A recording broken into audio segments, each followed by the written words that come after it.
Workshop. Today is Tuesday, September 22nd. We just got through hearing the Madam Mayor presented her 2023 biennial budget message. So we are going to start our workshop by having finance kind of go through our 2023-24 biennial budget. Paula Painter, please. All right. Thank you, Council President Boyce, members of City Council, Mayor Ralph. It's great to be here today. Thank you, Mayor, for giving a nice summary of what's going on with today's budget. So today, I'm hoping that at this workshop, we can kind of walk through just kind of high level what's going on with the budget, but then roll into more of what's going on in the general fund. So we have several of these workshops coming up. Tonight's workshop really is going to be about focusing on that general fund and just that high level of the citywide budget.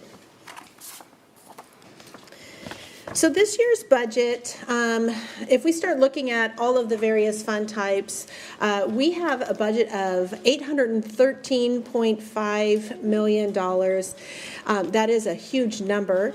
I know that we've talked about the impacts in governmental budgeting. When we have to transfer funds from one fund to another, they can be double and triple shown. So that is what kind of makes this number big. But I think that we can get this down to a reasonable level for us to walk through.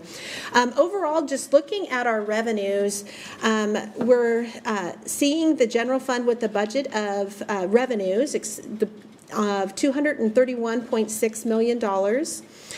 The special revenue funds, this one is at $142.2 million. This is the fund in which all of that ARPA funding resides. So you remember we received $28.2 million in ARPA funding, so then that really does drive up a lot of what you're seeing in that fund there. We'll talk a little bit more about the details of all of those funds as we kind of move forward. One of the things I did want to point out to you, though, is the other funds. You haven't seen that before in your budget. There is an accounting standard that has changed that requires us to actually need to create a budget for our impact fees. So what you're seeing there is a budget for both school and fire impact fees. Those really are not revenues or expenditures to the city. We're really just serving as a pass-through agent. But in order to comply with budgetary standards with this, we have to throw this in here. So that's an additional $9.2 million we wouldn't typically see here. Looking at the expenditure side, expenditures total $850 million for this biennium. As the mayor mentioned in her budget message, we are in 2024 tapping into some of that fund balance. We have accumulated fund balance, and so we have an opportunity to do some one-time projects. So this is why you're seeing some of these expenditures greater than the revenues in this instance. And again, we'll go more in depth with this as we go through this budget presentation. If you were curious as to where you might be able to see this slide and the one that I showed before, that's going to be on page 5 of your budget book, and I'm going to try to remember to tell you what page to look at so you can follow not only what I have on the screen, but also see where it is in your book. If I do happen to miss a page, please speak up. I'd be happy to make sure that I do reference that. And then also overall, starting to look at changes in positions. So if you look on page 12 of your binder, you'll see the summary of this chart and the pie chart, but really I think what's going to be most useful for you is what's really on page 14, which gives a summary of all of the changes in the positions for 2023 and 2024. But when it came to our positions, we started 2022 off with 735.66 FTEs. You'll see a change of reduction of 2 FTEs. And the first one you're going to see is within finance. If you recall, with the ARPA funding, we were anticipating that we were going to need a grant analyst to help us manage this $28.2 million grant. As Treasury has continued to release information about this grant, their final guidance, final guidance, if you guys ever have conversations about ARPA, they like the word final and they seem to add it multiple times in front of their guidance. But they have continued to change that guidance to the point where really the need for an analyst to use those dollars just didn't seem really appropriate. It was something that really could be handled in-house. So what you're seeing here is a reduction of that grant analyst position from the finance FTE.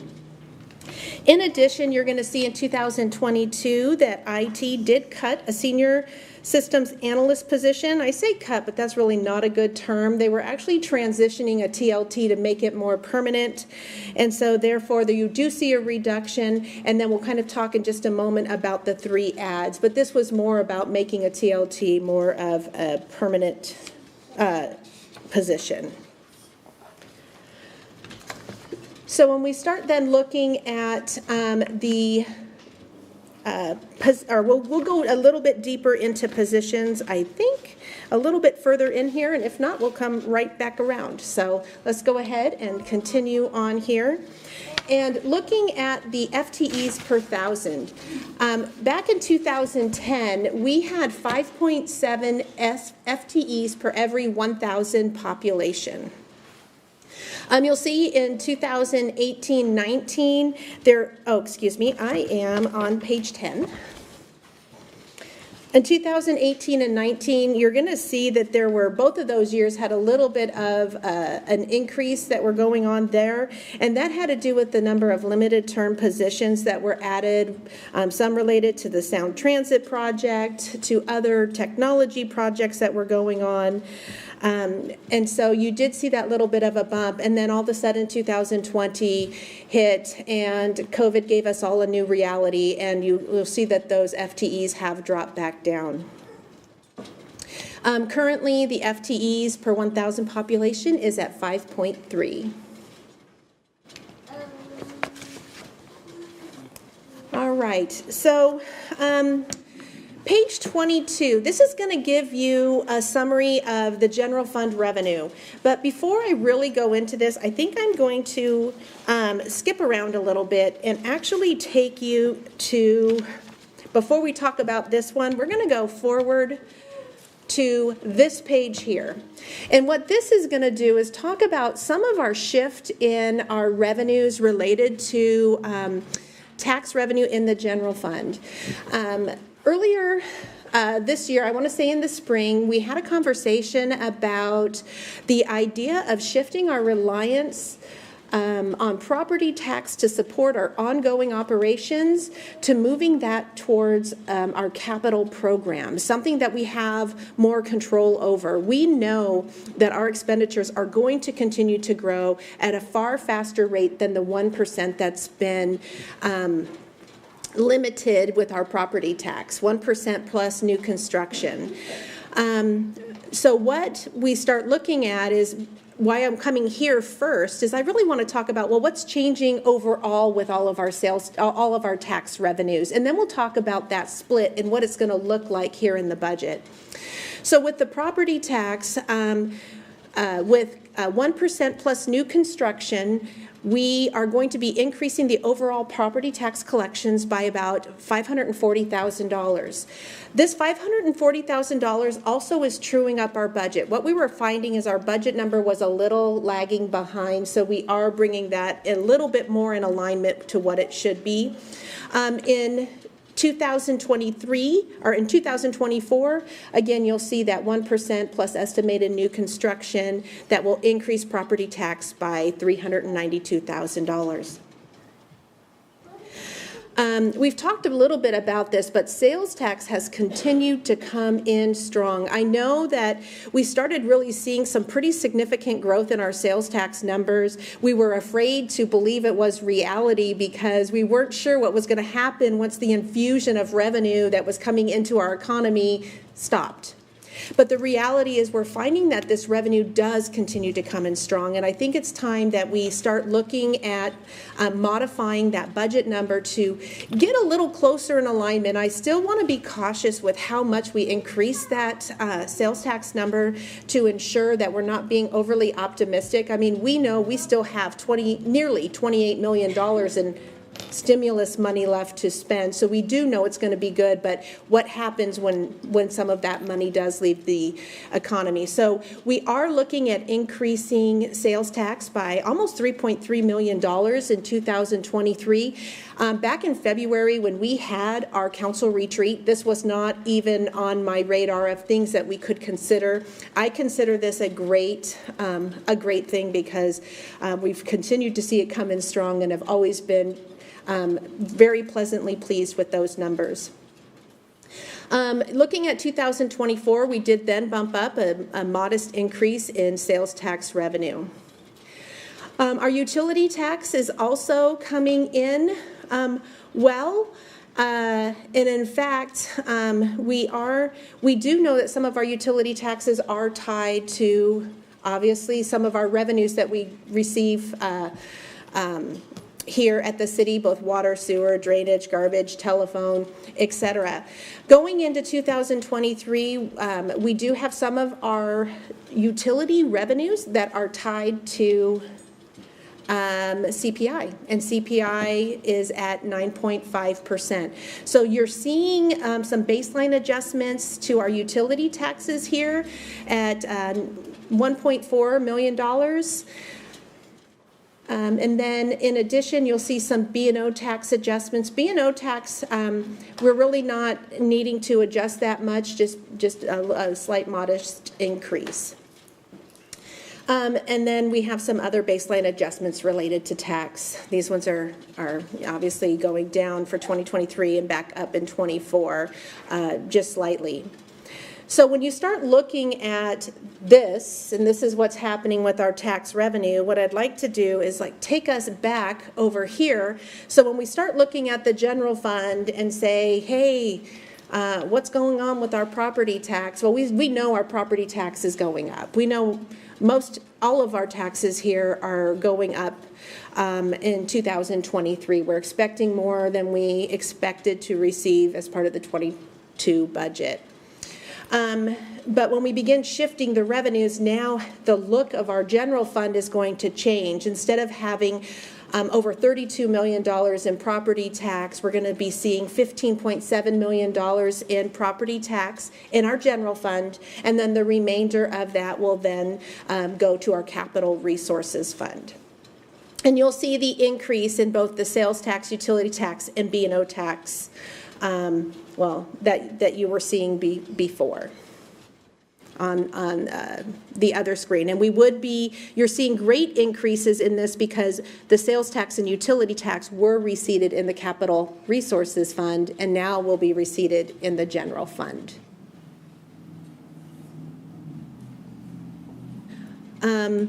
Overall, you're seeing a reduction in revenue, and I know that looks funny, but why you're seeing a reduction in revenue primarily has to do with that bottom line that says transfers in. Transfers in, there's a lot of one-time dollars that are coming in with transfers in. ARPA funding is another one of those where we transferred money into the general fund to then cover programs within there. So this is why you're seeing a big drop there. But overall, the revenues are coming in this instance pretty close. Going back up to the tax element here, or the revenue element, in the 2021-22 adopted budget, not how things look today, we just took it from the adopted budget. This is how the distribution of our taxes looked. 29% of property taxes were in the general fund. Going into 23-24, only 14% of our revenues in the general fund will be supported by property taxes. So this is how our pie will end up changing. Again, if we start going through the rest of revenues in the general fund that are not tax related. There's slight increases in baseline adjustments related to licenses and permits, where there's adjustments to intergovernmental revenue to more closely align with expectations going into 2023. Liquor excise tax and board profits are expected to increase in 2023 by about $213,000. That really is to true up what we're really getting in compared to what's in the 2022 budget, and also combined with the expectations of revenue for the next year.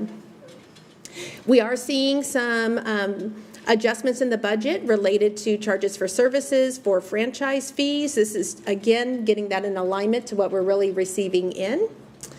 And then there's adjustments to civil and criminal penalties. Now, this is one of those things where we have been seeing that trend continue to go down in our collections of these fines and forfeitures. So we are truing up the budget to more closely reflect what's happening in this regard. And then we have a variety of miscellaneous adjustments in this budget for $332,000. Transfers in, I know that the mayor did share with you that the Parks Department is looking at adding 2 maintenance worker 2s and a volunteer coordinator. One of the maintenance workers 2 will be funded by the drainage fund, so that money coming in would be related to that position. In addition, there's some baseline adjustments. There are some things where we receive transfers in from other funds that relate or that come in from other funds that change depending on the cost. So, for example, 1% specialty pay for police officers for the body-worn cameras that comes out of the criminal justice fund to be able to fund that. So the red light cameras funds that money. So that number does change each year. For example. And then we're seeing reductions, as in 2022, we did have one-time transfers at $13.1 million. Again, we're not going to budget one-time transfers twice, so that's why you're seeing that big reduction in transfers out. Also, you'll see increases for the speaker series for $100,000. We did do some shifting of positions to ARPA funding. ARPA does allow us to cover some of that funding of positions through the ARPA funding. The framework in which council has given us to ensure that certain number of dollars were spent in the various areas, we are sticking to that and ensuring that we're just matching up the expenditures for some items with that ARPA, with some of those positions to cover that. In addition, we did add some positions to the general fund, totaling about $1 million, and then there are some ARPA-related projects totaling $2.1 million.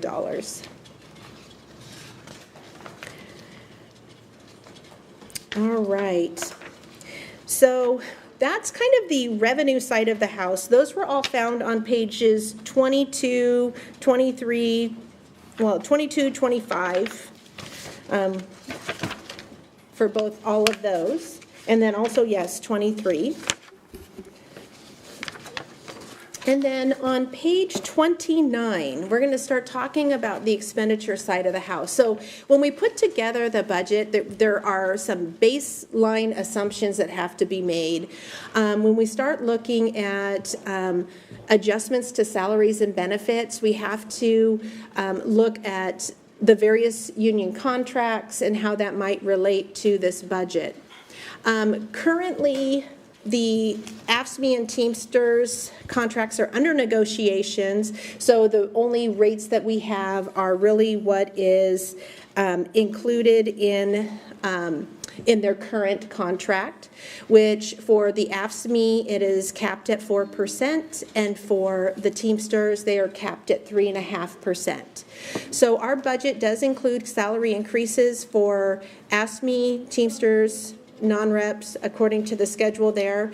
KPOA, their contracts are negotiated, and so they do get 6% for CPI plus an additional half, so 6.5% in 2023, and 4.5% is what is in the budget for 2024, and we'll have to see where CPI comes in with that. We didn't make any increases to the health care premiums being paid by the city or staff for 2023. There was a recommendation by the actuary to consider increasing it by 2.5%. That we chose not to. There's a healthy fund balance in that fund, so we're tapping into that. But we did leave a placeholder of 5% for 2024.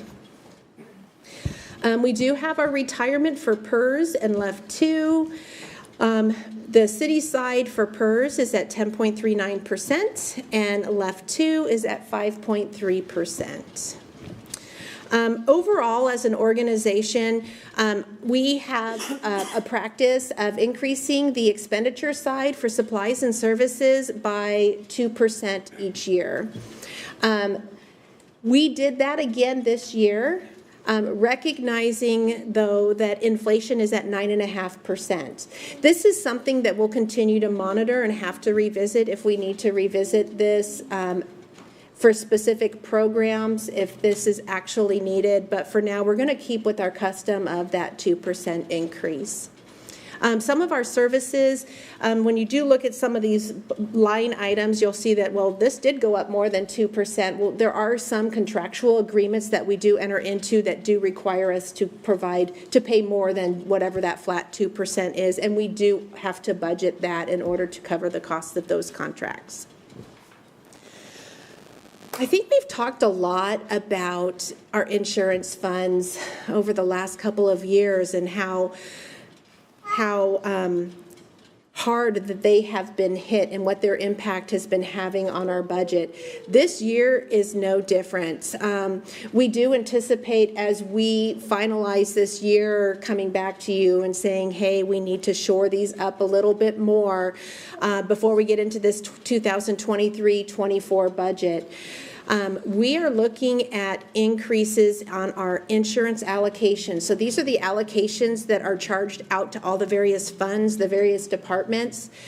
Increases of 20% for workers' comp in both years. Our liability insurance is looking at a 30% increase in both years.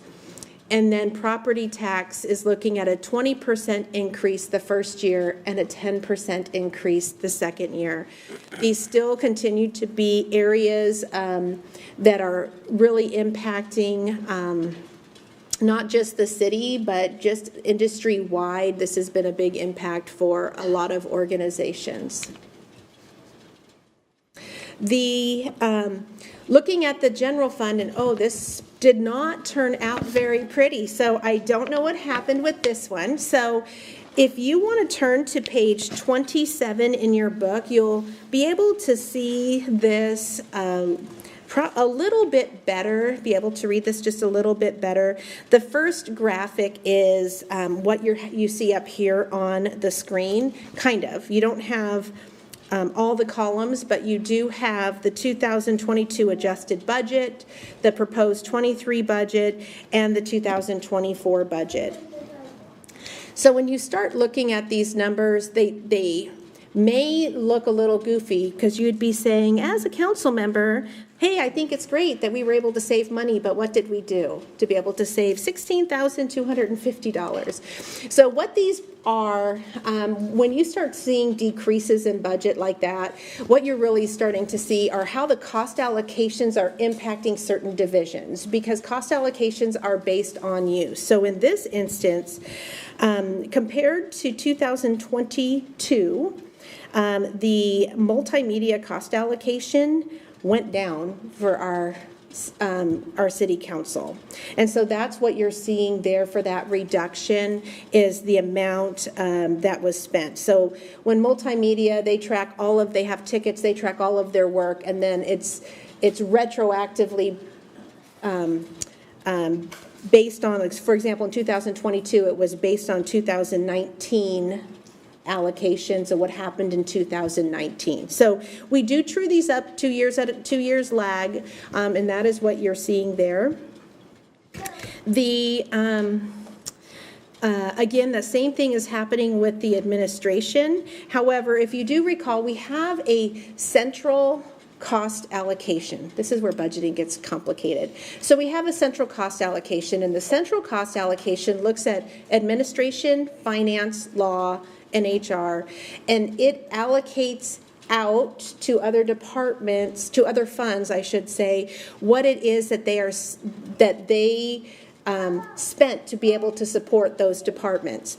Well, again, these follow a 2-year lag. In 2022, we were looking at 2020. Well, 2020 was a year that we took some significant reductions in expenditures. So we're not allocating out as much in 2022 as we typically would. But as we're beginning to get back to to a little bit of a normal, we're expending more of our budgets than we did back in 2020. So you're seeing those allocations modify. So there's being more allocated out, which is what's bringing down their costs. With economic and community development, you do see that they have an increase there, and that increase has to do with the positions that are being added to their area. And again, the positions that are being added to their area, that is being offset by revenue that they are generating within that permit center. In finance, you do see an increase. Part of this has to do with the internal allocations and to salary and benefit increases. We did see cost allocation still, our central cost allocation go up, but other allocations from other funds to us that we're having to pay for also went up. So that is what you're seeing there. For the fire contract, you do see an increase with that. Most of the items that are in that fire contract are tied to CPI, so you would expect to see a pretty significant rise there. In HR, there is a slight increase to that. That is has to do with some budget adds that were added, including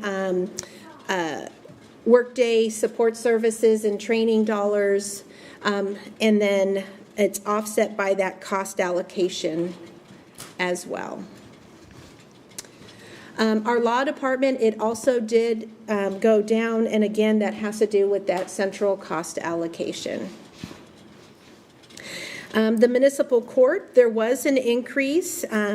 If you do recall, there was a position that was, there was an increase in salaries and benefits. There were interpreter increases, and then they had higher internal cost allocations as well, both from IT and facilities that drove that number. With our parks department, they did have some one-time ARPA budget of $1.75 million that was from 2022 that obviously would not be part of that 2023 budget, but that was offset by some acts of $584,000. Just making sure everyone's okay. Didn't mean to sneeze that hard. Sorry. I'm glad you're okay. Yes. Well, I was aiming for Brenda, but it's okay. That's what I figured. You heard that right. There were also some internal service cost allocations. When we start talking about those increases to our liability insurance, workers' comp, property insurance, start thinking about those departments that may have more heavy impact by that. So when you start talking about property insurance goes up, that does impact their budget. Liability insurance impacts their budget. So you will find some of that having a play both in parks, public works, and police. So if you start looking at their budgets. Police, there are some ads in the 2023 budget that total $763. There were salaries and benefit increases. And then obviously huge increases related to liability insurance and then also internal services. So when you're a department, our largest department, you do see some of those bigger dollars impacting that. And then finally, non-departmental. Non-departmental has gone down drastically. This again has to do with that revenue shift and how we're recording information, or recording our revenues. So it used to be that our B&O tax was recorded into the general fund, and then we would transfer portions out to parks and streets for capital. We'll no longer be doing that. That'll just come out of that capital resources fund, which makes a lot more sense. If we're funding capital, it should be coming out of that capital resources fund, and so that would be coming from the property tax funding source. And speaking of that too, one of the things you'll need to be aware of is you'll have an opportunity to see some ordinances that are going to modify some of our code related to all of these various taxes, from property tax, sales tax, B&O tax, to address this change and how we're recording it, but then also to ensure that we are keeping to the council's intent of funding our streets and our parks departments, parks capital programs. So we want to make sure that we are keeping to those intent. So you will be seeing that through the rest of this year, those ordinances coming through to be able to get that situated.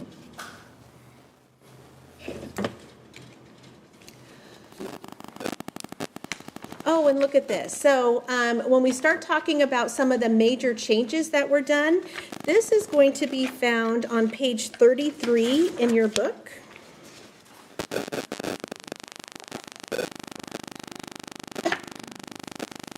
And so this is by department, is really what it's doing is giving you all of those major changes. You're not going to see where we've done baseline adjustments or, 2% for supplies and services, because that's all part of baseline. But what you're going to see is what have been approved for the departments. And so when you're looking at economic and community development, they do currently have a limited term office tech position that is set to expire in 2023, and what this budget does is actually push it out to 2024. They're also looking to convert 2 limited term plans examiner positions to become permanent, because the work really is there. And to entice people, it's hard to entice people to come into a limited term in this environment without a little bit more surety. It adds an additional plans examiner as well. There's also what's called a GIS data analyst, and really this is the person that is going to be able to analyze their data and be able to have some real-time statistics for them. And then finally, that talent development initiative for $35.7 million. Wouldn't that be wonderful? Do not Boy. have any ideas, Kurt? That Yeah, sorry, Kurt. Didn't mean to get you excited about that. Obviously, I've been talking in millions for most of tonight. $35,000 for that. Our human resources department would also be extending their limited term HR analyst. This is one of those positions that will be funded through ARPA for 4 years. In addition, there'll be workday training credits. This would be be able to be utilized by both the HR department and the finance department. And then also Workday Collaborative Solutions lean-on hours for $166,000 to help us navigate some changes within the system that we tend to have to make related to contracts and updates to the system, et cetera.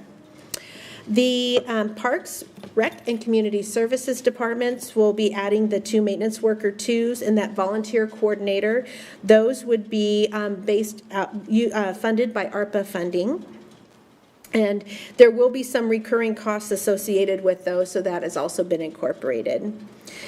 In addition, there is a night security for locking up parks, temp increase for temporary wage increase, and then there is a slight, right now there are 2 positions that are split between Parks and Public Works. 25% of each of them belong to Public Works, and they're going to be just shifting them 100% to Parks. So there's really no change in FTE for citywide overall. It just is what department that belongs in. So you'll see the reduction in Public Works.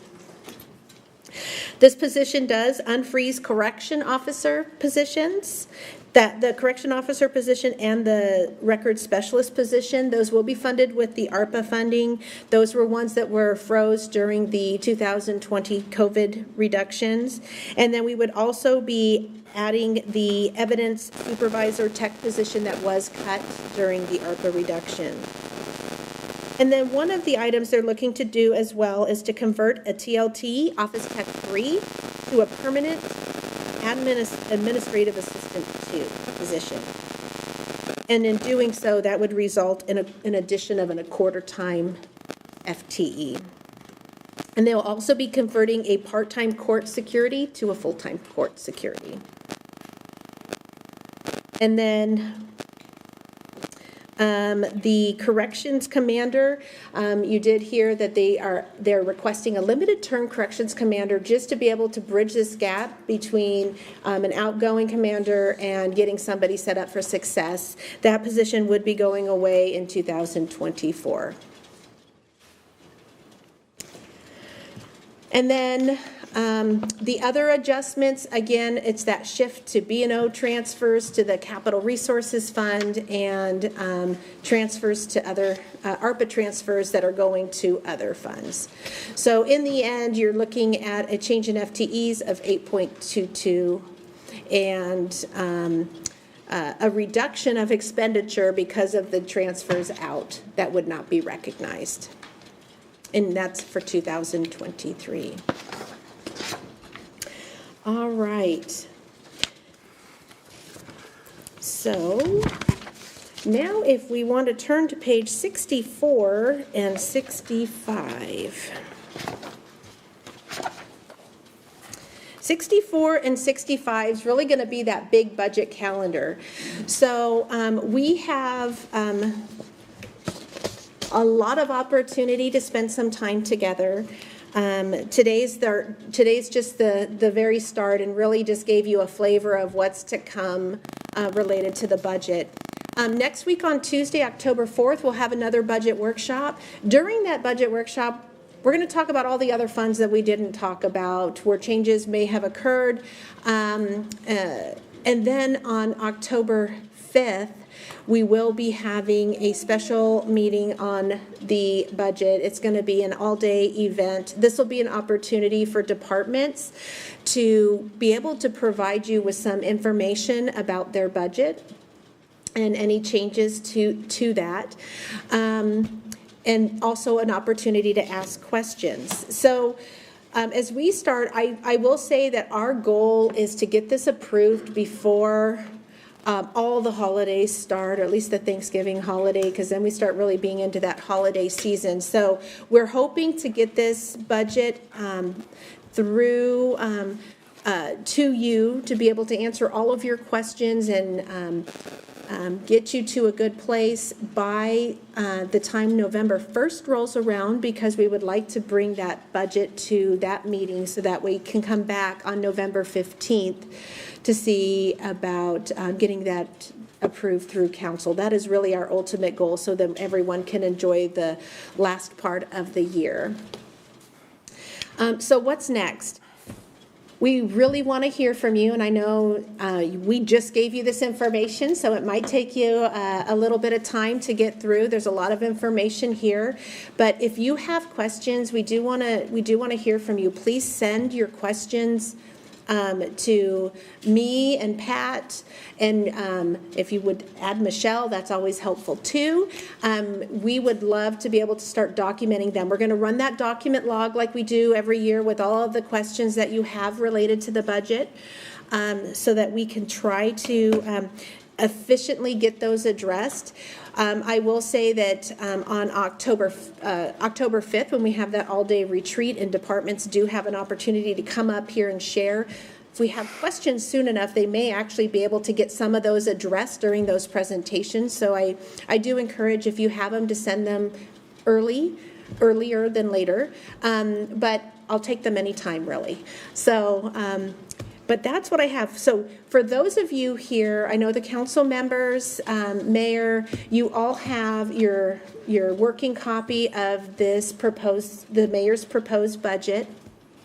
We have, the print shop is working on making hard-bound copies for distribution. We don't have those today. We hope to have those ready to hand out by our next workshop.